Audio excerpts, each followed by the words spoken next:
As I mentioned last week, the Albanese government has kept the permanent migration intake for this country at 185,000 people, exactly the same number as they had last year.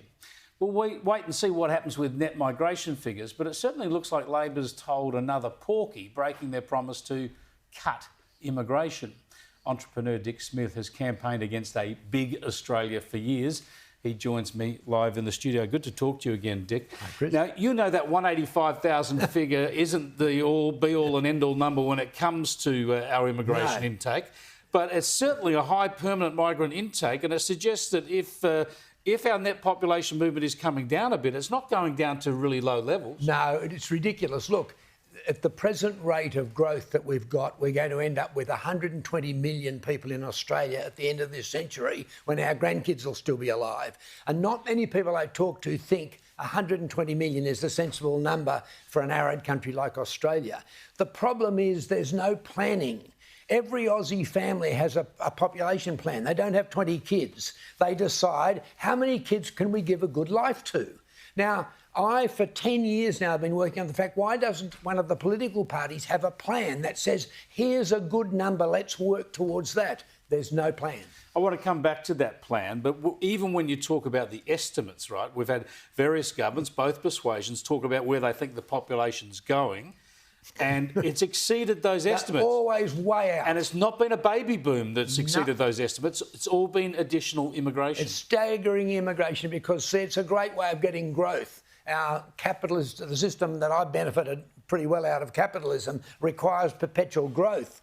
And you can do it by either becoming more productive, which is hard work for the bosses, or you can just bring more and more people in, and that's what we've been doing. Do you buy this argument that Jacinta Nampijinpa-Price has put out there? Let's leave the cohort to one side, but is it about votes? Do you think governments bring in extra migrants, particularly Labor governments, because they think they'll get more votes out of them? It's got to be that. But look, when I was right into this population issue, I did a survey and I found 8 out of 10 Australians believe we should have a population plan.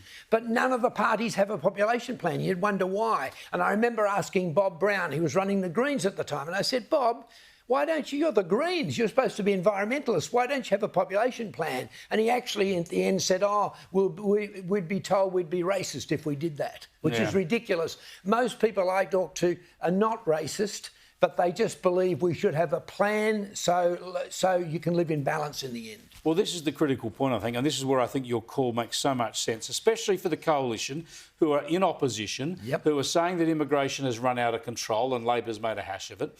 Well, the onus should be on them to come up with not just a number for next year or the year after, but a population plan. So what levels of immigration you're going to aspire to in the coming decades and what that's going to mean in terms of total population. Now, everyone knows you can't be so exact, but you've got to have targets you're going to plan to, because all of your infrastructure and all of your other needs have to be locked into that. Absolutely. No, there needs to be a plan. If typical families can have a plan, surely a country can have a plan. And you're right. You'd think the coalition, here's an opening for them to be different. So we're going to develop a plan. They can announce they're going to develop a plan. At least that's a start. They announce a plan to develop a population plan. I think a lot of Australians will be surprised that you point out that obvious point that we don't have a population plan. One of the key things a government, especially an immigrant nation like ours, can change or control is the size of our population, and yet there's no plan.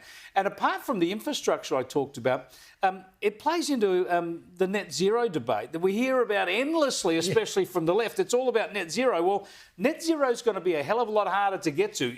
I think it's impossible anyway, but it's going to be a hell of a lot harder going down that path if you're increasing the population. If you're going to 100 million people, it becomes almost impossible, because we're told we put the maximum carbon of virtually of any society on earth because we're so well off. We're so fantastic in this country and we use energy, and that's why it's such a fantastic country. But if you have 100 million of us, that's 4 times the number. Imagine trying to go to zero carbon. It would be impossible.